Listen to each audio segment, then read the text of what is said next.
नमस्कार दोस्तों, राधे राधे, जय श्री कृष्णा। तो आप सभी का हमारे चैनल में एक बार फिर से स्वागत है। तो आप सभी आज हमारे इस वीडियो के माध्यम से देखेंगे कि एक महिला ने अपने बारे में कुछ ऐसी विचित्र घटनाएं सुनाई जिसे सुनकर महाराज जी और वहाँ बैठे सभी लोग बहुत ज्यादा चौंक गए। तो चलिए देखते हैं वीडियो में किस महिला ने महाराज जी से क्या कहा। तो वीडियो बहुत ज्यादा खास होने वाली है, इसलिए आप सभी वीडियो को अंत तक अवश्य देखें। और यदि आप महाराज जी को सुनना पसंद करते हैं तो वीडियो को लाइक करें, साथ ही लोगों के साथ शेयर करें और कमेंट में राधे राधे लिखना बिल्कुल ना भूलें। तो चलिए वीडियो को शुरू करते हैं। जी, आपके चरणों में मेरा सादर प्रणाम। खुश रहिए। कैमरा थोड़ा दूर कर लीजिए क्योंकि मेरी बहन देख रही होगी। मेरी बहन तो देखी कैमरा तो। नहीं, वो जो मैं आपसे पूछने वाली हूँ ना, उससे उसको थोड़ा ज्यादा दुख होता है। अच्छा जी, पर कैमरा तो रहेगा ही। नहीं क्या? तो फिर ऑफ कैमरा पूछ लेना बाद में, जब यहाँ से उठे। यहाँ जो बोलोगी वो सारी दुनिया सुनेगी। तो मैं आपसे एक प्रश्न पूछती हूँ, जी। उसमें कैमरा चालू रहे बट दूसरे में ना रहे। क्या प्रश्न क्या है ये बताओ। प्रश्न कैमरा चालू है। कैमरे तो भी चालू है, बाद में पूछ लेना एक फिर। सेकंड। मेरे पापा की जब डेथ हुई थी तो जब हम लोग छोटे छोटे थे, फिर उनको जब चला करके आए कुछ लोग, उनमें से थे एक दो लोग जिन्होंने कहा कि मतलब वो जिंदा थे। पिताजी। हाँ, तो मतलब ये है तो कि पिताजी की डेथ कैसे हुई थी? एक हफ्ते तक उनको बुखार था, इलाज हुआ, फिर उसके बाद पता नहीं कैसे क्या हुआ, अचानक से उनकी डेथ हो गई ठीक होने के बाद। फिर और मतलब उसमें ये भी था कि पीपल की लकड़ी कुछ मजदूर लोग काट के हमारे खेत में लगवा दिए थे। हम लोग तो इस बात को नहीं मानते, लेकिन जैसा कि सुना सबसे, मगर उसमें समझ में नहीं आ रहा है। जैसे हम लोगों को याद आता है, मेरी और मेरी बहन को पता है, तो हम लोग रात भर हम लोग सो नहीं पाते।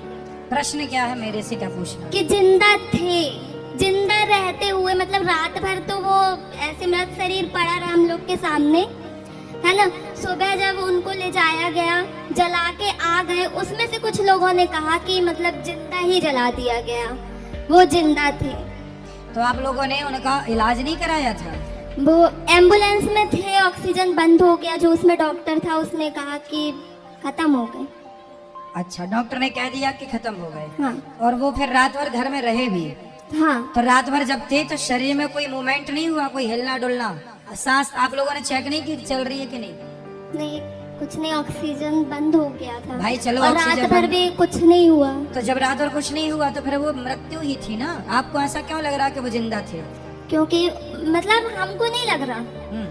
बस उन लोगों ने बोला कि ले जाते टाइम जैसे कुछ झाड़ियाँ की कुछ खरोंच लगी पैर में, उसमें से मतलब खून निकलने लगा। किसका? मेरे पापा के। हाँ, तो खून तो निकलेगा ना भाई, मरा हुआ आदमी, उसका खून तो कुछ समय तक खून ही रहता ना, पानी बनने में टाइम लगता है, तो खून लाल निकला, इसमें कोई आश्चर्य नहीं है।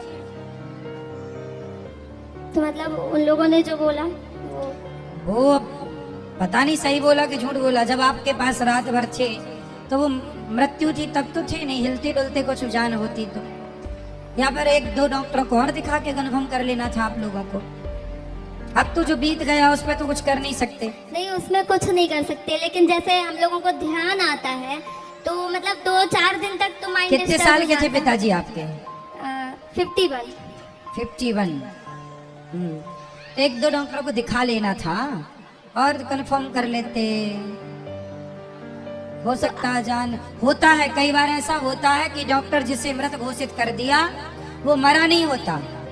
ऐसा हुआ है, कई बार ऐसा हुआ कि शमशान में जाते जाते उसके जान आ गई, मतलब मरा तो था ही नहीं, लेकिन डॉक्टरों को, कुछ डॉक्टरों को पता नहीं होता, वो बोले मर गया।